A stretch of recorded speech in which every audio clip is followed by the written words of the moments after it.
أعوذ بالله من الشيطان الرجيم. بسم الله الرحمن الرحيم. ألف لام ميم. ذلك الكتاب لا ريب فيه هدى للمتقين.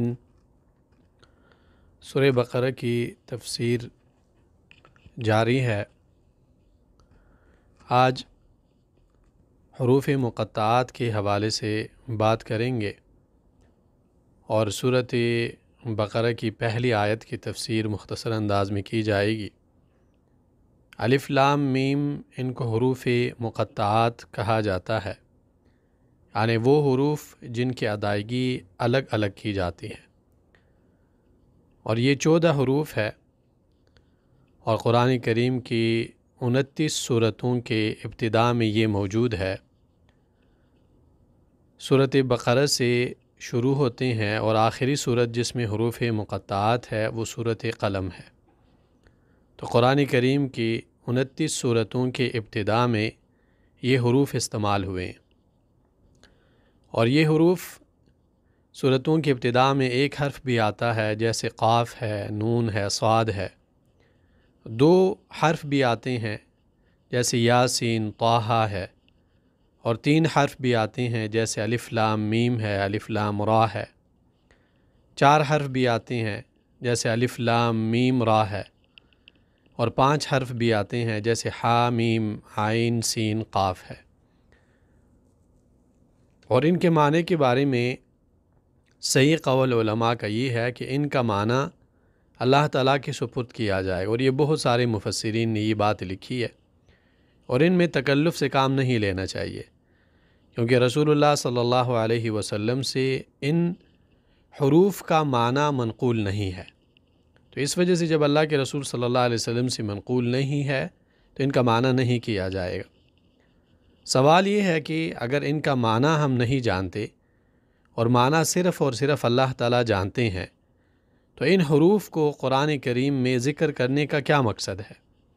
اس کے علماء نے بہت سارے حکمتیں ذکر کی ہے، لیکن ان میں بنیادی 2 حکمتیں ہیں۔ پہلی حکمت یہ ہے کہ مشرکین لوگوں کو قرآن کریم سے منع کیا کرتے تھے، جیسے قرآن میں اللہ فرماتے ہیں وَقَالَ الَّذِينَ كَفَرُوا لَا تَسْمَعُوا لِهَذَا الْقُرْآنِ۔ کافر کہا کرتے تھے کہ قرآن کریم نہ سنا کریں، کیونکہ وہ ڈرتے تھے کہ جو بھی انسان یہ کتاب سنتا ہے اس پہ یہ کتاب اثر انداز ہو جاتی ہے اور وہ اپنا راستہ چھوڑ جاتا ہے۔ اسی وجہ سے علماء کہتے ہیں کہ یہ ایک انقلابی کتاب ہے۔ تو مشرکین لوگوں کو قرآن کریم کے سننے سے منع کیا کرتے تھے، تو قرآن کریم کی صورتوں کے ابتداء میں ایسے حروف لگائے گئے، ایسے حروف لائے گئے تاکہ لوگ ان کو سننے کے لیے بیتاب ہو جائے، اور ان کا مطلب ان کے دلوں میں شوق پیدا ہو جائے قرآن کریم کو سننے کے لیے۔ تو ایک وجہ یہ علماء نے ذکر کی ہے، اور دوسری وجہ علماء نے یہ ذکر کیا کہ مشرکین کہا کرتے تھے کہ یہ قرآن اللہ تعالیٰ کی کتاب نہیں ہے، نعوذ باللہ من ذالک، بلکہ یہ رسول اللہ صلی اللہ علیہ وسلم نے کسی سے سیکھی ہے، اور یہ سیکھ کر ہمارے سامنے یہ کتاب بیان کرتا ہے۔ تو اللہ عز و جل نے کافروں کو، مشرکین کو چیلنج دیا کہ وہ حروف جن سے میری کتاب بنی ہے، یعنی جن حروف میں اللہ تعالیٰ نے اس کتاب کو نازل کیا ہے، انہی حروف کے مدد سے آپ لوگ بھی بات کرتے ہیں۔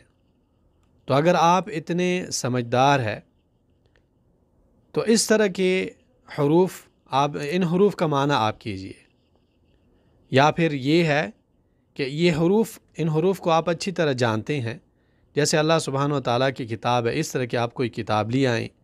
بلکہ قرآن کریم میں 3 مقامات ایسے ہیں جہاں پہ اللہ سبحانہ و تعالیٰ نے کافروں کو چیلنج کیا ہے کہ آپ ایک کتاب لی آئیں، اور پھر اللہ سبحانہ و تعالیٰ نے فرمایا کہ 10 آیتیں لی آئیں، 10 سورتیں لی آئیں، اور پھر اللہ سبحانہ و تعالیٰ نے فرمایا کہ آپ لوگ اگر 10 سورتیں نہیں لا سکتے تو فَأْتُوا بِسُورَةٍ مِّن مِثْلِهِ، ایک سورت تو کم از کم لی آئیے گا۔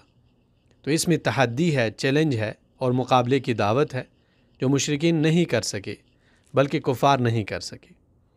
تو حروف مقطعات کا معنی نہیں کیا جائے گا اور اس کے معنی کا علم اللہ سبحانہ و تعالیٰ کے سپرد کیا جائے گا۔ یہی وجہ سے جمہور مفسرین کہتے ہیں کہ واللہ اعلم بمرادہ، اللہ تعالیٰ ان کے مقصد سے خوب واقف ہے، لیکن اللہ سبحانہ و تعالیٰ کا کوئی بھی کام حکمت سے خالی نہیں ہے۔ جب یہ حروف مقطعات قرآن میں موجود ہے تو اس کے بہت سارے حکمتیں ہیں جن کے بارے میں ہم کچھ کے بارے میں جانتے ہیں اور شاید بہت ساروں کے بارے میں ہم نہیں جانتے۔ ذالک الکتاب لا ریب فیہ ھدی للمتقین، اس کتاب کے اللہ کی کتاب ہونے میں کوئی شک نہیں ہے، پرہیزگاروں کو راہ دکھانے والی کتاب ہے۔